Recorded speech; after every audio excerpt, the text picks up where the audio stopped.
तो सबसे पहला एक्सपेरिमेंट जो हम लोगों ने लास्ट क्लास में पढ़ा था वो ये था बर्निंग ऑफ मैग्नीशियम रिबन।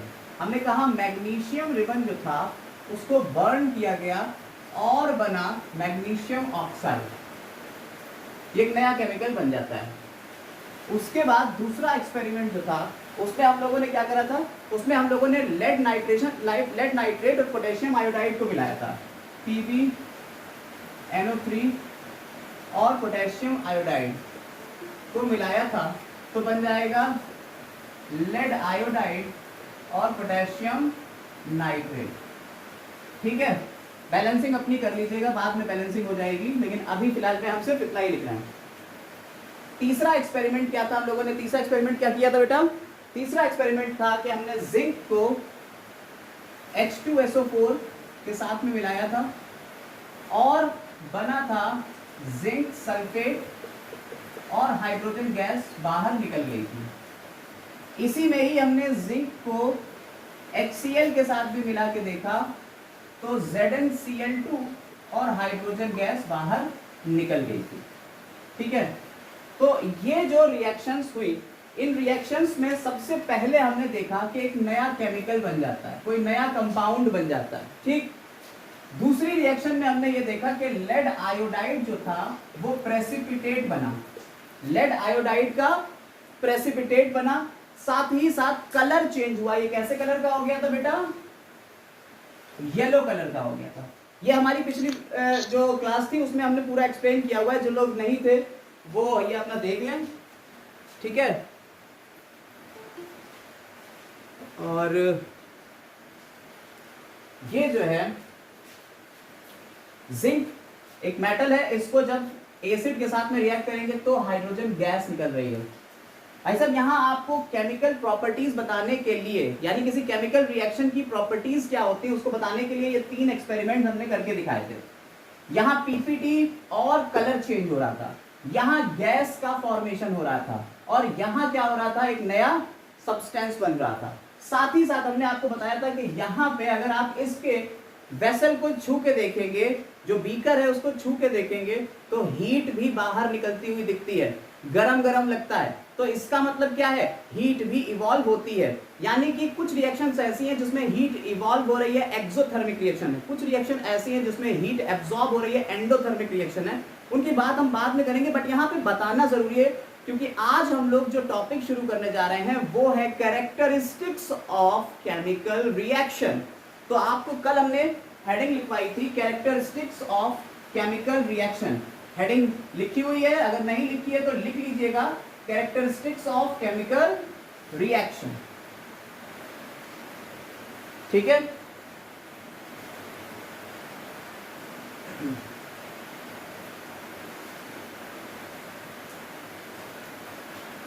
कुछ कैरेक्टरिस्टिक्स हैं।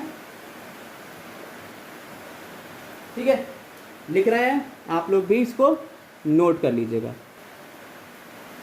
ठीक है, तो यहाँ पे अगर आप गौर से देखिए तो आपको कैरेक्टरिस्टिक्स दिख रहे हैं। पहला कैरेक्टरिस्टिक है एवोल्यूशन ऑफ गैस, यानी कि गैस बाहर निकलती है, किसी भी केमिकल रिएक्शन में गैस बाहर निकल रही है। सर आपका माइक बंद है, 1 मिनट। तो यहाँ पे पहले गैस निकल रही है, ये कैरेक्टरिस्टिक्स हमने जो जो देखे वो यहाँ पे एक्सप्लेन कर दे रहे हैं कि गैस भी निकलती है, प्रेसिपिटेट का भी फॉर्मेशन होता है, कलर भी चेंज होता है, टेम्परेचर भी चेंज होता है, या तो हाई हो जाएगा या लो हो जाएगा, और स्टेट। भाई साहब आप जब प्रेसिपिटेट की बात कर रहे थे तो हमने आपको कल ही बताया था कि सॉलिडिफाई हो गया, 2 लिक्विड थे मिलके एक प्रेसिपिटेट बन गया, सॉलिड बन गया था वो, तो स्टेट भी चेंज हो रही थी, लिक्विड से सॉलिड, सॉलिड से गैस, जैसे कि हाइड्रोजन गैस निकल गई तो भैया गैस भी निकली, तो स्टेट चेंज हो रही है। इसका मतलब क्या है, ये 5 अगर प्रॉपर्टीज, ये 5 कैरेक्टर शो हो रहे हैं तो हम कहेंगे एक केमिकल रिएक्शन जो है दैट इज टेकिंग प्लेसेस। ठीक है, अगर हम कहें कि इन 5 कैरेक्टरिस्टिक्स में से कोई काम एक हो रहा है तो एक केमिकल रिएक्शन चल रही होगी, ये हम कह सकते हैं। अब हम इंडिविजुअल एक एक को एक्सप्लेन करेंगे यहाँ पे कि प्रेसिपिटेट का फॉर्मेशन किन किन रिएक्शंस में होता है। तो हम कुछ रिएक्शंस यहाँ पढ़ाएंगे जिसमें प्रेसिपिटेट का फॉर्मेशन होगा, कुछ रिएक्शन पढ़ाएंगे जिसमें चेंज इन कलर होगा, कुछ रिएक्शन पढ़ाएंगे जिसमें टेम्परेचर में चेंज होगा, कुछ रिएक्शन की बात करेंगे जहां स्टेट चेंज होगी, और कुछ रिएक्शन जिसमें गैस भी निकलेगी। तो एक एक करके बात करेंगे। पहली हेडिंग डाल लीजिएगा फॉर्मेशन ऑफ प्रेसिपिटेट। पहले हम ये करेंगे फॉर्मेशन ऑफ प्रेसिपिटेट, पहले आप ये हेडिंग डाल लीजिएगा। क्लियर है? लिखिएगा फॉर्मेशन ऑफ प्रेसिपिटेट, हेडिंग में लिखिएगा some chemical reactions are accompanied by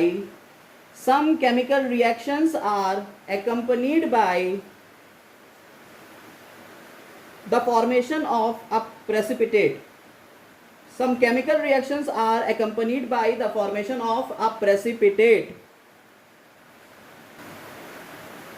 A precipitate is a solid substance. A precipitate is a solid substance formed on mixing two solutions. A precipitate is a solid substance formed on mixing two substances या solutions, mixing two solutions. तो definition तो आपने लिख ली। अब यहाँ पे कुछ हम एग्जाम्पल्स देंगे। एक एग्जाम्पल तो वही है, अब यहाँ कुछ एग्जाम्पल है, पॉइंट 1, पॉइंट 2, पॉइंट 3 करके लिख लीजिएगा। नंबर 1 एग्जाम्पल वही वाला है जो हमने आपको लास्ट लेक्चर में बताया था। हमने कहा था लेड नाइट्रेट बनता है, हमने आपको बताया था ना, लेड आयोडाइड बनता है अगर लेड नाइट्रेट की पोटेशियम आयोडाइड से रिएक्शन कराते हैं। तो लेड नाइट्रेट यहाँ पे लिख लीजिएगा, जरा पहला वाला पॉइंट लिख लीजिएगा। In the reaction between lead nitrate and potassium iodide, in the reaction between lead nitrate and potassium iodide solution, sir lead के आगे से बोल दीजिए। in the reaction between lead nitrate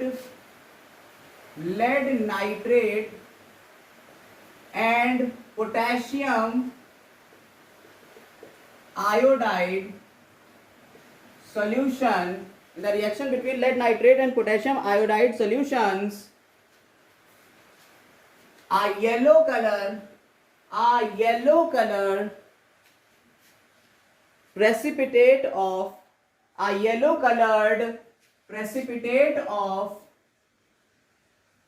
lead iodide, a yellow colored precipitate of lead iodide appears, lead iodide appears। ठीक, अब साथ में क्या बनेगा? लेड आयोडाइड तो बन गया, दूसरा चीज क्या बनेगी? Potassium nitrate. रिएक्शन भी लिख रहे हैं? पोटेशियम नहीं, सिर्फ पॉइंट लिख लो, हम सिर्फ समझा दे रहे हैं। ये रिएक्शन तो आप पिछले क्लास में लिख चुके हो ना? Yes sir. अब दूसरा एग्जाम्पल यहां देखेंगे, दूसरा एग्जाम्पल क्या है? दूसरा एग्जाम्पल यहां पे लिखिएगा, when silver nitrate solution is mixed with sodium chloride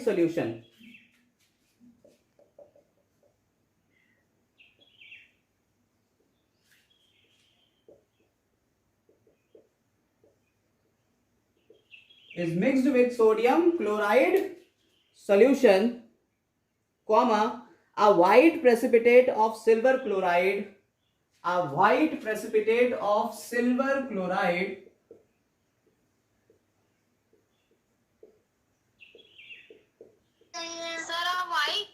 white precipitate of silver chloride is observed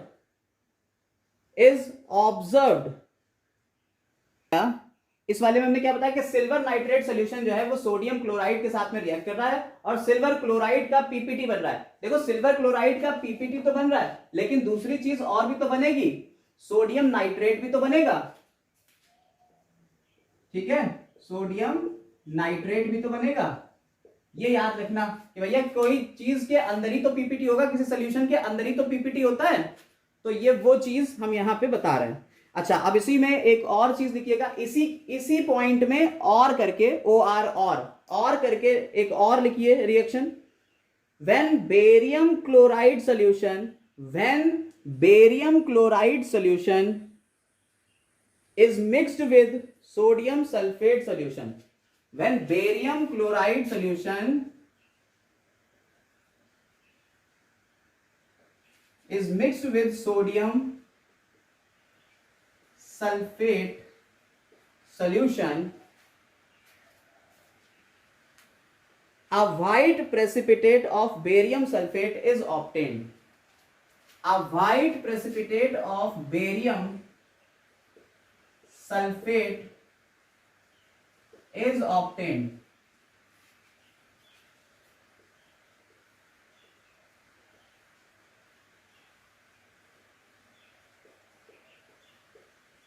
ठीक, ये कुछ एग्जाम्पल हो गए आपके फॉर्मेशन ऑफ प्रेसिपिटेट के। नेक्स्ट हेडिंग है एवोल्यूशन ऑफ गैस, और इसमें लिखिएगा जरा, एवोल्यूशन ऑफ गैस हेडिंग डाल के इसमें लिखिएगा some chemical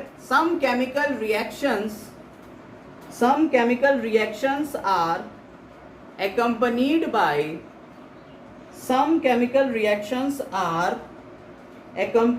by the evolution of gas. The evolution of gas. For example,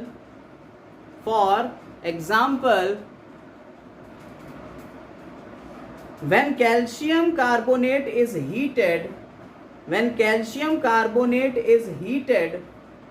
or calcium carbonate reacts with dilute hydrochloric acid, carbon dioxide gas is evolved. देखिए, when calcium carbonate CaCO3 को या तो heat किया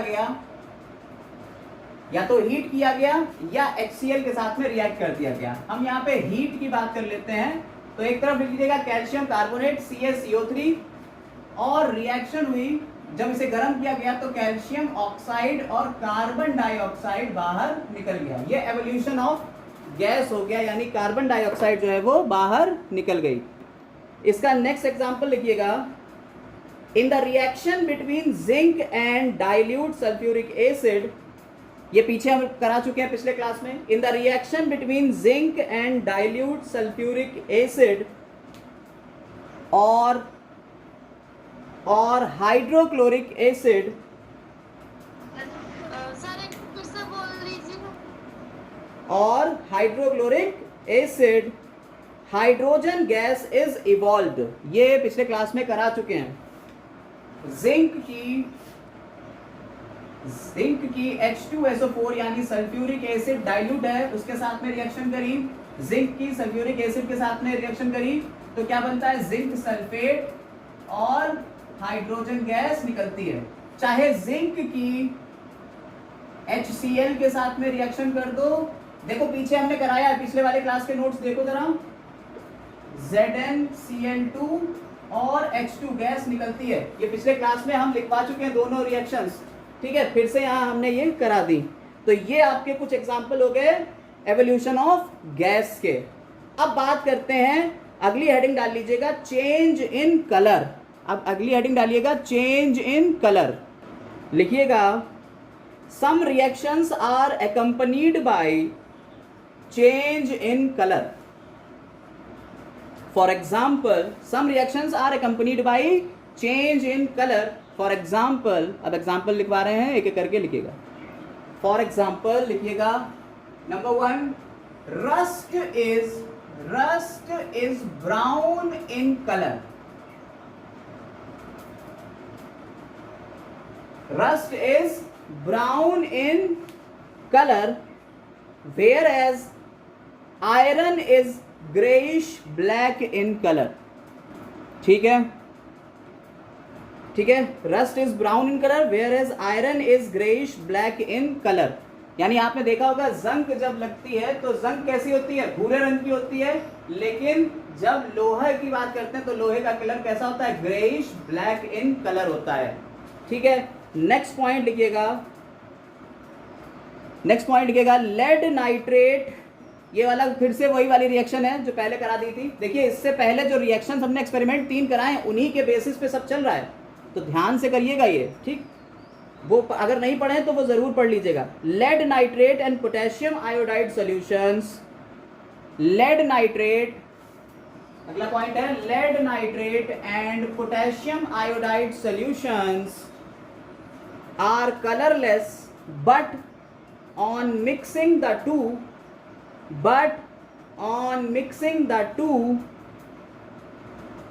the precipitate of lead iodide formed is yellow in color. Lead iodide formed is yellow in color. Sir एक बार mixing के बाद repeat कर। Next heading लिखिएगा चेंज इन स्टेट। अगली हेडिंग है चेंज इन स्टेट, यानी कि स्टेट में क्या चेंज आ रहा है उसके ऊपर हम लोग डिस्कस करने जा रहे हैं कि कोई भी रिएक्शन अगर होती है तो उसमें क्या स्टेट भी चेंज हो जाती है, यानी लिक्विड से सॉलिड या सॉलिड से गैस, कुछ ऐसा भी बन जाता है, तो उसके बारे में बात करेंगे। देखिए अभी सब लिख लीजिए, समझा हम एक साथ अभी लास्ट में देंगे, जब सारे नोट्स बन जाएंगे तो एक साथ इकट्ठा समझा देंगे 10-15 मिनट में, ठीक है। पहले लिख लीजिए। Some chemical reactions are accompanied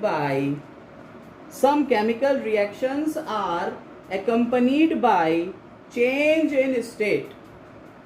For example,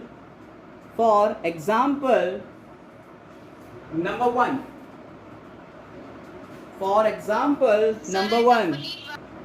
example में लिखेगा solid wax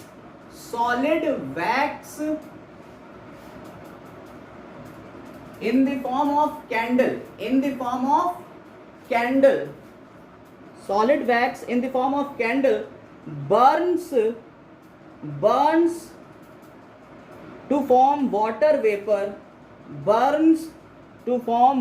vapor and carbon dioxide which are gaseous. हो गया। नेक्स्ट पॉइंट लिखिएगा, यस सर। नेक्स्ट पॉइंट लिखिएगा पेट्रोल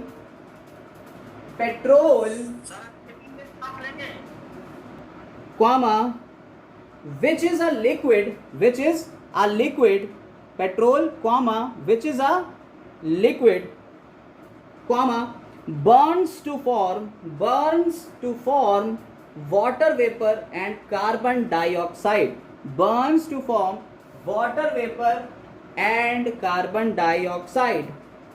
which are gaseous. तो देखिए इसमें लास्ट हेडिंग बची है जो टेम्परेचर का चेंज, हम उसको बाद में डिस्कस करेंगे अगले क्लास में, लेकिन आज हमने जो 4 पॉइंट है इनको एक बार फिर से हम देखेंगे। तो ये जो 4 पॉइंट बचे हुए हैं, ये जो 4 पॉइंट आज कराए हैं इनको हम लोग देखेंगे। वो वाली चीजें जो हैं, अभी जो एक पॉइंट है टेम्परेचर में चेंज, क्योंकि उसमें एक्सोथर्मिक और एंडोथर्मिक दोनों तरीके की रिएक्शन हो जाएंगी, इसलिए उसको अभी हम छोड़ रहे हैं क्योंकि वो थोड़ा सा लेंथी टॉपिक है। नेक्स्ट टर्न पे इसे क्लियर कर लेंगे, लेकिन आज अभी जो हम लोगों ने पढ़ा है उसको देखते हैं। सबसे पहले हम लोगों ने बात करी प्रेसिपिटेट की, ठीक है। प्रेसिपिटेट क्या होता है, हमने बात करी प्रेसिपिटेट की, और प्रेसिपिटेट आपको बताया कि प्रेसिपिटेट एक सॉलिड होता है। जब 2 रिएक्टेंट मिलते हैं और उसके बाद एक सॉलिड चीज बन जाती है तो वो एक प्रेसिपिटेट होता है, ठीक। और प्रेसिपिटेट के कुछ एग्जाम्पल बताए, जिसमें से एक एग्जाम्पल आपको पिछला भी बताया था, लेड नाइट्रेट, PbNO3 वाला। लेड नाइट्रेट को जब आयोडाइड के साथ में, किसके साथ में, पोटेशियम आयोडाइड के साथ में रिएक्ट कराते हैं तो लेड आयोडाइड बनता है, येलो कलर का होता है, और पोटेशियम नाइट्रेट बन जाता है, उसके अंदर ये प्रेसिपिटेट की फॉर्म में घूमता रहता है, ठीक। यही स्टेट भी चेंज हो रही थी, सॉलिडिफाई हो गया, ठीक है। अब अगर बात करें और कलर चेंज में भी यही एग्जांपल आ जाता है कि देखिए यहाँ येलो कलर हो गया, प्रेसिपिटेट का भी फॉर्मेशन हुआ और कलर चेंज में भी। अगर आप देखिए हमने जो लिखवाया है उसमें कलर चेंज में भी एग्जांपल है और प्रेसिपिटेट का भी एग्जांपल यही है। इसके अलावा हमने आपको बताया था सिल्वर नाइट्रेट सोल्यूशन को जब सोडियम क्लोराइड के साथ में रिएक्ट करते हैं तो सिल्वर क्लोराइड बनता है, यानी सिल्वर नाइट्रेट का सोल्यूशन है, सिल्वर नाइट्रेट का सोल्यूशन उसे सोडियम क्लोराइड के साथ में हमने रिएक्ट कर दिया और सिल्वर क्या बन गया सिल्वर क्लोराइड बन गया, ठीक। सिल्वर नाइट्रेट को सोडियम क्लोराइड के साथ में मिलाया, क्या बना, सिल्वर क्लोराइड बन गया। अब आप लोग देखते रहिए, हमने सब लिखवा दिया, उसको देखते रहिएगा। इसके बाद बेरियम क्लोराइड सोल्यूशन को अगर मिक्स कर रहे हैं सोडियम सल्फेट में, सॉरी बेरियम क्लोराइड सोल्यूशन को मिक्स कर रहे हैं सोडियम सल्फेट में, तो व्हाइट कलर का बेरियम सल्फेट बनता है। बेरियम क्लोराइड को सोडियम सल्फेट में अगर मिक्स कर रहे हैं तो क्या बन रहा है, व्हाइट कलर का बेरियम सल्फेट बन रहा है। ये क्या है, पीपीटी है। बेरियम सल्फेट क्या है, पीपीटी। बाकी चीजें जो बन रही है हम उसको नहीं लिख रहे हैं, यहाँ बेरियम सल्फेट क्या हो गया बेटा, पीपीटी यानी प्रेसिपिटेट बन गया। क्लियर है बेटा, ये बात क्लियर है, ठीक है सभी को। आप देखो आगे, ये प्रेसिपिटेशन के 3 एग्जाम्पल आपको बता दिए, तो प्रेसिपिटेशन पूरी तरह से क्लियर हो गया होगा। अब हमें समझ में आ रहा है ऐसा कि आपको क्लियर हो चुका होगा। इसके बाद आता है evolution of gas. Evolution of gas में अगर आप पुराना वाला एग्जाम्पल देखें तो हमने क्या करा था, जिंक को H2SO4 के साथ में रिएक्ट कराया था। देखिए जब कभी भी मेटल का रिएक्शन, कोई भी मेटल हो उसका रिएक्शन एसिड के साथ में कराते हैं तो भाई साहब हमेशा हाइड्रोजन गैस निकलेगी, याद रखिएगा। किसी भी मेटल का रिएक्शन किसी एसिड के साथ में करा देंगे तो क्या होगा, हाइड्रोजन गैस इवॉल्व होगी। चाहे ये यहाँ मैग्नीशियम होता तो भी ये हो सकता था, चाहे यहाँ सोडियम होता तो भी ये हो सकता था, लेकिन यहाँ जिंक के साथ में आपको करा के दिखाया जा रहा है। चाहे HCl ले लो तो भी हाइड्रोजन गैस इवॉल्व होती ही होती है। ऐसे ही कैल्शियम कार्बोनेट को CaCO3 को अगर हम हीट अप कर रहे हैं, हीट का सिंबल ये होता है, अगर हम इसे हीट अप कर दे रहे हैं तो क्या होता है, ये कैल्शियम ऑक्साइड और कार्बन डाइऑक्साइड में कन्वर्ट हो जाता है। यहाँ कार्बन डाइऑक्साइड क्या है बेटा, कार्बन डाइऑक्साइड है एक गैस। क्लियर है। इसके बाद अगर आप ये देखिए, गैस के हो गए, तीनों एग्जांपल हो गए गैस के, ठीक। अब बात करते हैं चेंज इन स्टेट की। अगर स्टेट चेंज की बात कर लें तो भाई साहब आपने देखा कि अगर हम मोमबत्ती को जलाएं, मोमबत्ती को जलाने पे क्या होता है, ये हमने पहले ही क्लास में आपको बताया भी था। मोमबत्ती को जलाने पे क्या होता है, वो कार्बन डाइऑक्साइड और वाटर यानी H2O की वेपर में बदल जाती है। तो मोमबत्ती का वैक्स जो है वो एक हाइड्रोकार्बन है जो कार्बन डाइऑक्साइड और वैक्स में बदल गया, कार्बन डाइऑक्साइड और हाइड्रोजन की H2O की वेपर में बदल गया। ये दोनों की दोनों क्या है, गैस। क्लियर है, क्लियर है सभी को, क्लियर है। इसी के साथ साथ अगर पेट्रोलियम की बात करें, इसी के साथ साथ अगर पेट्रोलियम की बात कर रहे हैं तो पेट्रोलियम क्या है, यानी पेट्रोल। पेट्रोल हम लोग बाइक वगैरह में डलाते हैं, तो पेट्रोल में अगर इम्प्योरिटीज ना हो, प्योर पेट्रोल हो, तो भाई साहब वो भी कार्बन डाइऑक्साइड और वाटर वेपर में कन्वर्ट हो जाएगा। ये भी दोनों गैसेस ही तो हैं, ठीक। तो भैया स्टेट ऑफ चेंज हो गया स्टेट में, ये सॉलिड था, ये गैस बन गया। देखिए वैक्स सॉलिड था, वैक्स सॉलिड था और ये गैसेस में बदल गया। पेट्रोल लिक्विड था और ये गैसेस में कन्वर्ट हो गया। इसी के साथ साथ अगर बात करें चेंज इन कलर की, तो कलर चेंज का एक एग्जांपल तो हमने प्रेसिपिटेट में आपको बताया, कलर चेंज का एक एग्जांपल हमने प्रेसिपिटेट में बताया। एक एग्जांपल आपको रस्ट वाला, यानी जब जंग लग जाती है तो जो लोहा का अपना कलर होता है, लोहे का अपना कलर होता है ग्रेइश ब्लैक। लोहे का अपना कलर क्या होता है, ग्रेइश ब्लैक। और लोहा अपने कलर को चेंज कर देता है, जब उस पर रस्टिंग होती है वो ब्राउन कलर का हो जाता है, तो वो क्या हो गया, कलर में चेंज हो गया। तो अभी तक हम लोगों ने 4 चीजों की बात कर ली, जो 4 कैरेक्टरिस्टिक्स थे उनका एक्सप्लेनेशन पूरा पढ़ लिया किसी भी रिएक्शन का। तो देखिए अब आपको फर्स्ट क्लास और ये वाला क्लास बहुत ध्यान से समझना है इन चीजों को। अगर नहीं समझेंगे तो भाई अभी ये चैप्टर जस्ट शुरू हुआ है, फिर आगे आगे जैसे जैसे नई नई रिएक्शंस आती जाएंगी और दिक्कत होगी। फॉर्मूलाज याद करते रहिएगा। अभी 5वां पॉइंट टेम्परेचर चेंज वाला बचा है। इसमें 2 तरीके का टेम्परेचर चेंज हो सकता है, या तो टेम्परेचर बढ़ सकता है या टेम्परेचर घट सकता है। इन दोनों के ऊपर कल डिस्कशन करेंगे हम लोग, यानी नेक्स्ट क्लास में डिस्कशन करेंगे कि कैसे टेम्परेचर बढ़ता है और किन के रिएक्शन में टेम्परेचर घट जाता है, ठीक। इसके बारे में कल डिस्कशन होगा। तो आज के लिए बस इतना ही रख रहे हैं, ठीक है। तो यहां तक अगर आपको समझ में आ गया हो तो आप चैनल को सब्सक्राइब कर लें, वीडियो को शेयर ज़्यादा से ज़्यादा लोगों में करें, ताकि हम भी एक्साइटेड रहें आपको और ज़्यादा अच्छे से पढ़ाने के लिए। और अगर आपको कोई भी डाउट या किसी तरीके का कोई भी दिक्कत हो रही है तो आप टेलीग्राम के ऊपर हमारे चैनल को ज्वाइन कर लें। टेलीग्राम के ऊपर जाएंगे आपको मिलेगा बायोलॉजी बाई सैयद आसिम अली वारसी या बायोलॉजी बाई आसिम सर। तो आप वहाँ पे जाके ये टेलीग्राम के ऊपर सर्च कर सकते हैं और वहाँ मेरे टेलीग्राम के चैनल को ज्वाइन कर लीजिए। वहाँ आपको ढेर सारे क्वेश्चंस, क्विज और बाकी चीज़ें मिलेंगी। अगर कुछ पूछना है मुझसे डायरेक्टली तो मैसेज के थ्रू आप हमसे पूछ सकते हैं। Have a nice day.